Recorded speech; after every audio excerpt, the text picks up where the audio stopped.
Bonjour, bienvenue sur Crypto Ali, j'espère que vous allez bien aujourd'hui. On a beaucoup de choses à voir, alors on commence immédiatement, sans tarder, avec le prix du XRP qui est à 59 cents 10 en hausse depuis 24 heures de 6,8% et les marchés se portent très bien en hausse de 4,4% pour la capitalisation boursière.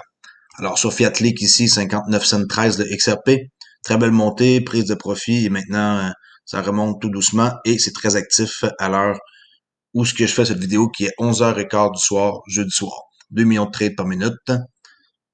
Alors avant de commencer les nouvelles, juste pour vous mentionner que j'ai un cours sur le Forex qui est disponible depuis environ un mois en, day trading, qui est 4 façons simples d'appliquer à chaque jour une façon unique que j'ai inventée. 70% de succès. Le prix, je crois que c'est très raisonnable à 149 et on peut me contacter ici à olivier.thibault@yahoo.com. 70% d'efficacité ma technique pour des trading sur le Forex, New York ou Londres. Alors, on commence immédiatement avec les nouvelles d'aujourd'hui, avec Mysticine ici qui nous montre que plus tard, pour ceux qui font ce métier-là, ici, qu'on va pouvoir payer avec un code QR au lieu de mettre de l'argent où vous savez où. Alors, juste pour vous mentionner que je trouve ça assez comique de voir où ce qu'on est rendu dans l'évolution avec les codes QR, c'est assez spécial. Alors, bon, je commençais avec cette nouvelle-là parce que c'est très, très drôle. On commence avec une charte ici qui peut vous paraître un peu étrange. Je vais commencer à montrer des choses qui m'ont été utiles dans ma carrière de trading. Alors, je vous montre ici une charte sur le XRP USD qui est un bloc comme ça et équivaut à une semaine qui est one week. Comme on peut voir là, XRP USD, one week. En passant ma vidéo aujourd'hui, ça se peut que c'est pas mal plus long que 12 minutes, mais s'il y a des raisons, il y a vraiment du bon contenu et je peux pas toujours faire 12 minutes pile poil. Cette charte-là ici, c'est pas compliqué. Un bloc égale une semaine et on peut voir que avec une simple méthode, comme par exemple acheter quand il y a deux vertes et tenir la position aussi longtemps qu'il y a une rouge, vendre ici quand il y a deux, tenir la position jusqu'au temps qu'il y ait un bloc vert. Ici, on aurait eu un léger problème. Ici, c'est mitigé, mais il y a toujours une possibilité de faire du profit. Et maintenant, à l'heure actuelle, où ce qu'on se trouve, ça, c'est Renko. Renko, ça fonctionne seulement avec le temps. Il n'y a pas de date en tant que telle, je veux dire. C'est pas comme un bloc, une journée, ou c'est pas parce que c'est marqué une semaine ici que c'est une semaine. C'est que à chaque fois que il y a un bloc qui se forme, c'est parce que le prix avance. Tant que le prix avance pas à un niveau X, le prix, il n'y aura pas de nouveau bloc qui va se former. Alors, allez voir si vous voulez plus d'informations sur Charte Renko. OK? Ça s'écrit, je sais pas si je peux le voir ici. Vous l'identifiez, Renko, qui est R-E-N-K-O, là. Ça fait longtemps que ça existe. Moi, j'ai commencé un peu avec cette méthode-là quand j'ai commencé à trader, mais pas one week, là, comme ça, là. Je prenais comme plus daily ou une heure. Alors, comme par exemple, on voit que le volume qui est en 2017, juillet, était de 1,35 milliard. C'est rien. Regardez maintenant le volume. Comment que c'est élevé versus ici. Ici, 1,71 milliard. Et à partir du mois de mai 2019, 3 milliards. Et regardez ici. Juillet 2020, il y a eu des volumes de 7,7 milliards de dollars. Alors, on voit que si on avait utilisé cette charte-là, on aurait été capable de rentrer en position euh, à un prix très très bon. Là, aussitôt qu'il y a deux blocs verts, c'est une technique que bien du monde enseigne, incluant moi, je trouve que ça m'a été utile. Alors, deux blocs verts consécutifs ici. On prend une position le 27 juillet et on est parti. Et ici, on aurait sorti là. Alors, comme par exemple, on serait rentré à 28 cents et on serait sorti à 52 cents pour un très gros profit. Alors là, j'attendrai tout doucement que deux chandelles vertes comme ça se forment. Là, on voit que c'est vert plus pâle. Ça veut dire que tant que c'est pas vert foncé, la chandelle, il faut qu'elle franchisse un certain prix pour qu'elle soit formée. Alors, c'était juste pour faire une parenthèse. On commence avec les nouvelles de la journée. Ripple et Monogram repoussent les limites avec XRP. Ripple s'est associé à Monogram, l'une des plus grandes sociétés de transfert de fonds et de paiement aux États-Unis en juin 2019. Depuis lors, les deux parties ont été à signaler une croissance énorme grâce à ce partenariat avec Alex Home, qui est le PDG de MoneyGram International, qui a souligné ici que la croissance de MoneyGram est exceptionnelle. S'adressant à Julia Chatterley de CNN, qui est une journaliste, Holmes a noté que 18 mois après le partenariat avec Ripple, la société a signalé une augmentation de 140% du nombre de nouveaux clients en ligne, tandis qu'une croissance de 220% en ce qui concerne les transactions d'application a également été notée. La société de paiement a également enregistré 11 mois consécutifs de croissance transfrontalière à 3 chiffres. Alors, good pour MoneyGram et Ripple. Ici, sur Twitter, avec Lunar Crush, le BTC, comme une fois qui a été mentionné, en 24 heures, en date du 18 décembre ici, 307 000 fois, suivi de Ethereum 19 000, Xar, que je connaissais même pas c'est quoi, 11 000 fois, Link 9 000, XRP en 1, 2, 3, 4, en cinquième position, ici, qui est cinquième position, avec 8 000 fois. Un peu moins important que Link et Ethereum. Alors, on voit aussi les autres Zilliqa, Cardano, Litecoin, Uniswap. OK. Alors, très, très cool de voir une forme de graphique comme ça, c'est visuel. Le CTO de Ripple, David Schwartz, qui a optimisé le XRP Ledger. Alors, qu'est-ce que ça fait en gros? Qu'est-ce qui est optimisé? Dit que la mémoire est d'environ 50%, excusez-moi, plus vite en vitesse de synchronisation et la mise à niveau du ledger doit être vérifiée et approuvée avant sa mise en œuvre.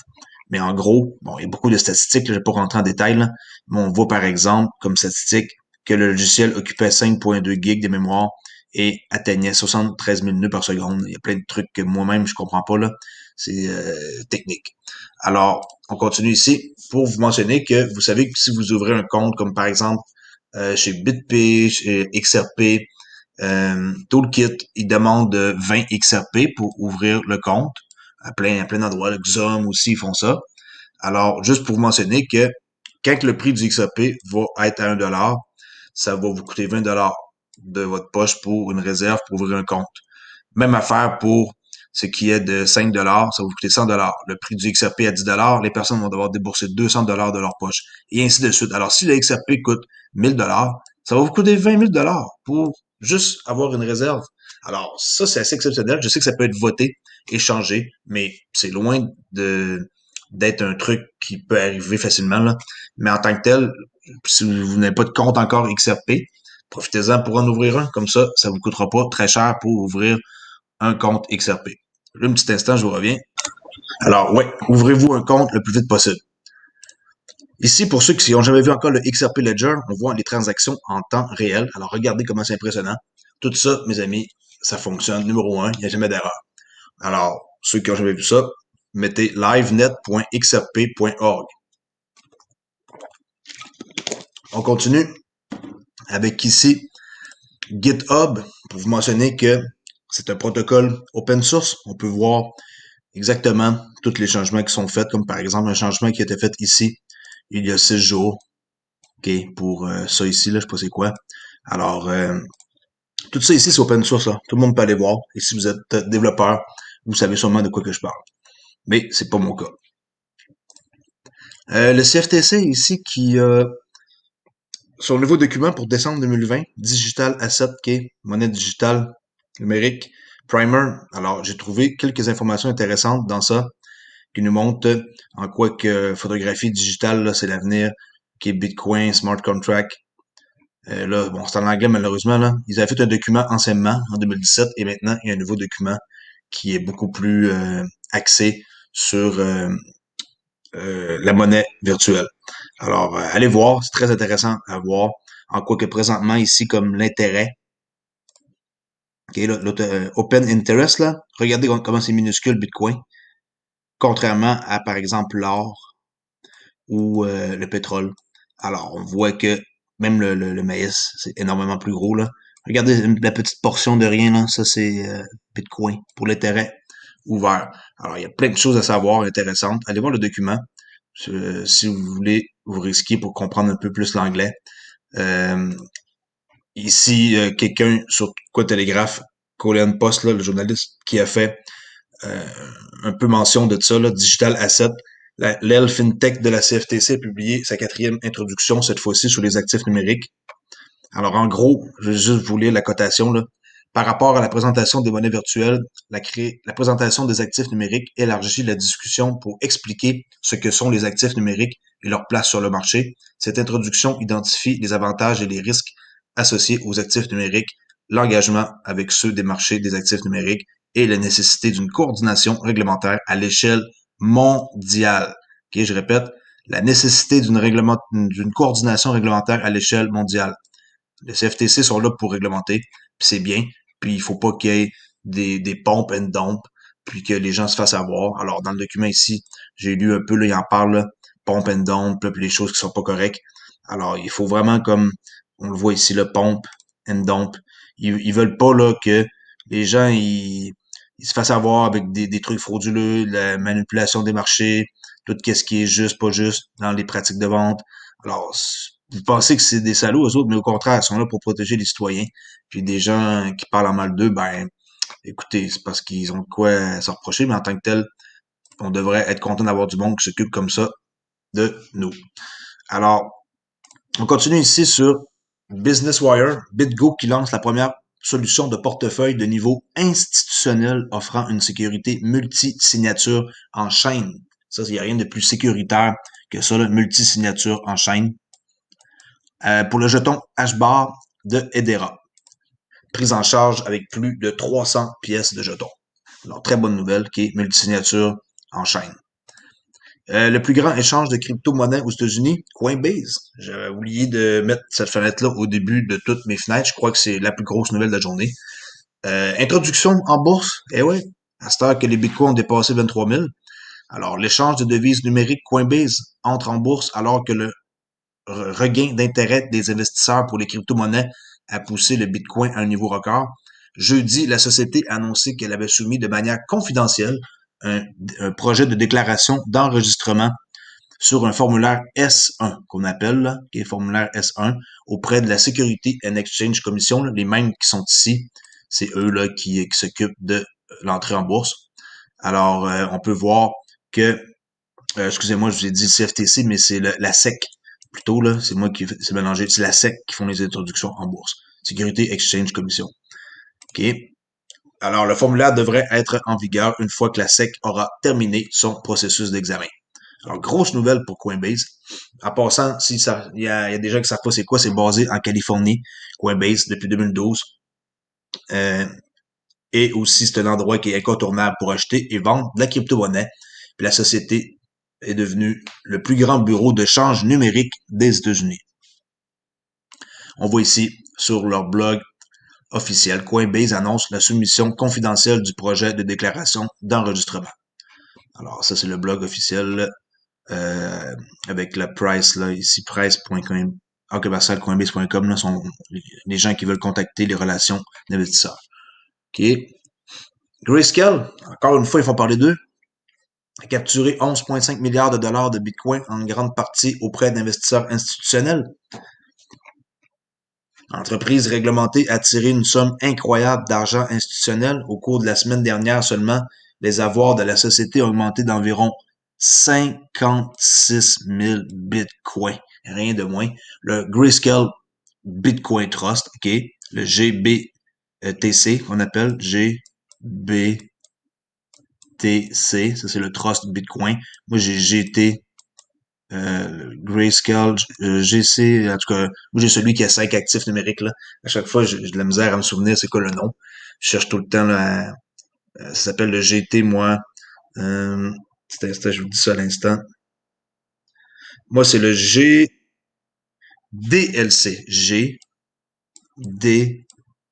GDLC qui comprend Bitcoin, Bitcoin Cash, Litecoin, Ethereum, puis XRP. C'est 5 actifs dans un fonds comme ça. Mais eux, là, on parle de GBTC. Alors, cette somme forfaitaire représente 2,7% de l'offre totale de Bitcoin, ce qui est énorme. Alors, c'est vraiment good de voir comment est-ce qu'ils sont en train de être les incontournables aux États-Unis. Amazon, que à ma grande surprise, j'avais aucune idée, que Amazon offre un aperçu du développement de leur antenne de terminal pour leur projet Kuiper. Eux, ils vont aller concurrencer SpaceX de Elon Musk avec une antenne de 400 mégabits par seconde. C'est en phase de prototype. Amazon a déclaré que son antenne à réseau phasé euh, en bande KA, là, qui appelle, est basée sur une nouvelle architecture capable de fournir un large bande de haute vitesse et à faible latence dans un facteur de forme plus petit et plus léger que les antennes traditionnelles et que le prototype offre déjà des vitesses jusqu'à 400 mégabits seconde. Les performances s'amélioreront dans les versions futures. Amazon a reçu en juillet l'approbation de la Fédérale Commission pour lancer 3200 satellites en orbite. Rien de moins, là. C'est quasiment l'équivalent, je pense, de Starlink, là, avec Elon Musk, en orbite terrestre basse. Pareil, même projet, c'est un compétiteur. La société a annoncé son intention d'investir plus de 10 milliards, my God, 10 milliards de dollars dans sa division de haut débit par satellite qu'elle appelle le projet Kuiper. On voit ici leur antenne prototype avec le projet Kuiper dans un laboratoire d'Amazon. On voit ici les tests qu'ils font, là, OK? Alors, vraiment intéressant de voir ça. Je crois que c'est tout pour aujourd'hui. J'avais-tu quelque chose à vous montrer? Oui, j'avais décidé de vous montrer. Bon, ça, c'est le Bitcoin. On voit qu'il est vraiment bien parti. Là, c'est les décisions présentement. Le XRP, tant que ça casse pas, à mon avis, la ligne bleue ici, la Kijun, on n'est pas encore vraiment parti par la hausse, même si le bull run est commencé.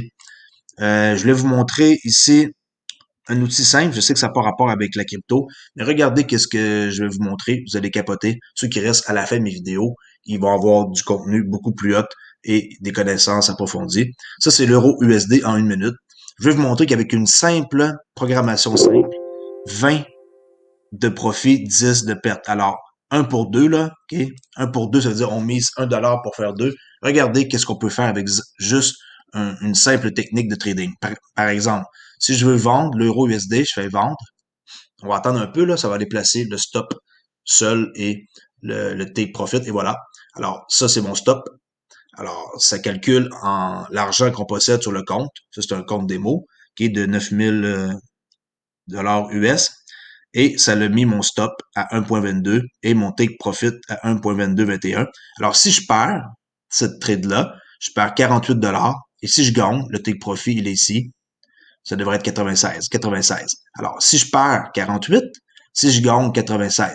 Alors, juste ça, mes amis, on peut jouer à pile ou face et faire du trading. Faites pas ça, là, à la maison, là.